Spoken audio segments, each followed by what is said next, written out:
First all motion open చేసి new ప్రాజెక్ట్లో 1:1 రేషియోలో ఒక ప్రాజెక్ట్ క్రియేట్ చేయండి. నెక్స్ట్ టెక్స్ట్ లేయర్ని యాడ్ చేసి మీ నేమ్ టైప్ చేయండి. తర్వాత ఫ్యాంట్ అయితే ఇది సెలెక్ట్ చేసుకోండి. ఈ ఫ్యాంట్ యాప్లోనిదే బైట్ నుంచి ఇంపార్టెంట్ చేయలేదు. నెక్స్ట్ కలర్ వైట్ సెలెక్ట్ చేయండి. నెక్స్ట్ టెక్స్ట్ని మీకు నచ్చినట్టు అడ్జస్ట్ చేసుకొని ఆ టెక్స్ట్ లేయర్ని కొంచెం డ్రాగ్ చేయండి. నెక్స్ట్ ఎఫెక్ట్స్లోకి పోయి టెక్స్ట్ స్పేసింగ్ ఎఫెక్ట్ని యాడ్ చేయండి. యాడ్ చేసాక లెటర్ స్పేసింగ్ సెలెక్ట్ చేసుకొని టెక్స్ట్ లేయర్ స్టార్టింగ్లో ఒక కీ ఫ్రేమ్ ఇచ్చి తర్వాత కొంచెం ముందుకు వెళ్ళి ఇంకో కీ ఫ్రేమ్ ఇచ్చింది. తర్వాత ఫస్ట్ కీ ఫ్రేమ్ దగ్గర వాల్యూ -24 ఇవ్వండి. నెక్స్ట్ గ్రాఫ్ అయితే ఇలా ఇవ్వండి. నెక్స్ట్ ఎఫెక్ట్స్లోకి పోయి ఫ్రాక్టల్ రిడ్జెస్ ఎఫెక్ట్ని యాడ్ చేయండి. యాడ్ చేసాక ఎలిమెంట్స్లోకి వెళ్ళి ఎవల్యూషన్ సెలెక్ట్ చేసి స్టార్టింగ్లో ఒక కీ ఫ్రేమ్ ఇచ్చి వాల్యూస్ ఉన్న పాయింట్ 3 పెట్టండి. నెక్స్ట్ లాస్ట్లో ఒక కీ ఫ్రేమ్ ఇచ్చి వాల్యూ 1.50 పెట్టండి. నెక్స్ట్ ఇంటెన్సిటీ మొత్తం ఇంక్రీజ్ చేయండి. తర్వాత కలర్ మీకు నచ్చినది సెలెక్ట్ చేసుకుంది. నేను వైట్ అండ్ ఆరెంజ్ సెలెక్ట్ చేస్తున్నా. సెలెక్ట్ చేశాక యాక్టివ్స్ మొత్తం డీక్రీజ్ చేసుకోండి. తర్వాత టెక్స్ట్ లేయర్ని డూప్లికేట్ చేసి మీ నేమ్ ఇవ్వండి. తర్వాత మూవ్ అండ్ ట్రాన్సిషన్లో ఆ లేయర్ని అడ్జస్ట్ చేసుకోండి.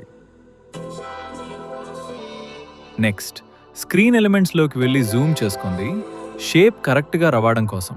సరే వెక్టర్ డ్రాయింగ్ సెలెక్ట్ చేసి ఇలా షేప్ అయితే క్రియేట్ చేయండి. నెక్స్ట్ కలర్ అండ్ ఫిల్లోకి పోయి కలర్ని ఆఫ్ చేయండి. చేసి బార్డర్ అండ్ షాడోలోకి వెళ్ళి స్ట్రోక్ కలర్ వైట్ ఇచ్చి ఎనేబుల్ అయితే చేయండి. తర్వాత అడ్జస్ట్ ఏమైనా చేయాలి అనుకుంటే చేసుకుంది.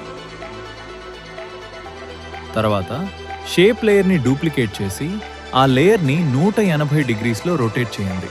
ఇప్పుడు లేయర్ని అడ్జస్ట్ చేసుకొని ఆ 2 లేయర్స్ని సెలెక్ట్ చేసి టైమ్ లైన్లో అడ్జస్ట్ చేయండి.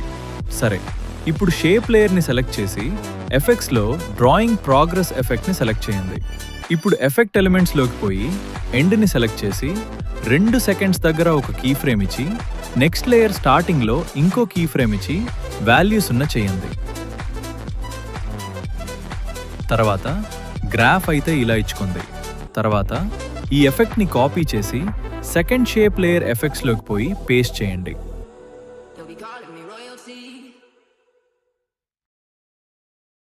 ఇప్పుడు అన్ని లేయర్స్ని సెలెక్ట్ చేసి గ్రూప్ క్రియేట్ చేయండి.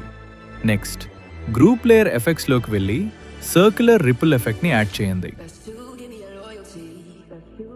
ఇప్పుడు ఎఫెక్ట్ ఎలిమెంట్స్లోకి వెళ్ళి ఫ్రీక్వెన్సీ వాల్యూ 2.10 ఇవ్వండి.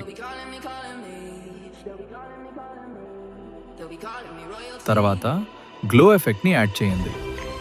ఎలిమెంట్స్లోకి వెళ్ళి రేడియస్ వాల్యూ 190.5 ఇవ్వండి. తర్వాత alpha value 10. Next hardness value 0.01 ఇవ్వండి. కలర్ వైట్ ఇచ్చుకుంది. తర్వాత ఈ ఎఫెక్ట్ని డూప్లికేట్ చేసుకుని ఎలిమెంట్స్లోకి వెళ్ళి ఆల్ఫా వాల్యూ 21 ఇవ్వండి. కలర్ మీరిందాక టెక్స్ట్కి ఏమిచ్చారో అదే ఇవ్వండి. నేను ఆరెంజ్ ఇచ్చాను కాబట్టి ఇక్కడ కూడా అదే సెలెక్ట్ చేస్తున్నా. తర్వాత ఎడ్జ్ గ్లో ఎఫెక్ట్ని యాడ్ చేయండి. ఎలిమెంట్స్లోకి వెళ్ళి స్మూతింగ్ వాల్యూ 10 ఇవ్వండి. బ్యాక్కి వచ్చి ఎడ్జ్ గ్లో ఎఫెక్ట్ని పైకి డ్రాగ్ చేయండి. ఇప్పుడు బ్యాక్కి వచ్చి మూవ్ అండ్ ట్రాన్స్ఫార్మ్లోకి వెళ్ళి జూమ్ ఆప్షన్ సెలెక్ట్ చేసి ఫస్ట్ ఒక కీ ఫ్రేమ్ ఇచ్చి మీకు నచ్చిన సైజ్ ఇవ్వండి. లాస్ట్కి వెళ్ళి జూమ్ని మీకు కావాల్సినంత ఇంక్రీజ్ చేయండి. తర్వాత గ్రాఫ్ అయితే ఇలా ఇవ్వండి. ఇప్పుడు లాస్ట్కి వెళ్ళి బ్లెండ్ ఆప్షన్ సెలెక్ట్ చేసి ఫస్ట్ కీ ఫ్రేమ్ ఇచ్చి లాస్ట్కి వెళ్ళి వాల్యూని డీక్రీజ్ చేయండి.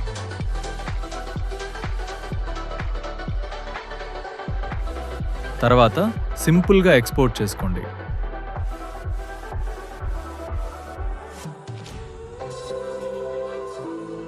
డౌన్లోడ్ లింక్స్ అన్నీ డిస్క్రిప్షన్లో ఉన్నాయి, చెక్ చేయండి.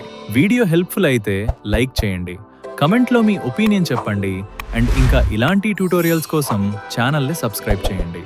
సరే గైస్, నెక్స్ట్ వీడియోలో కలిసేద్దాం.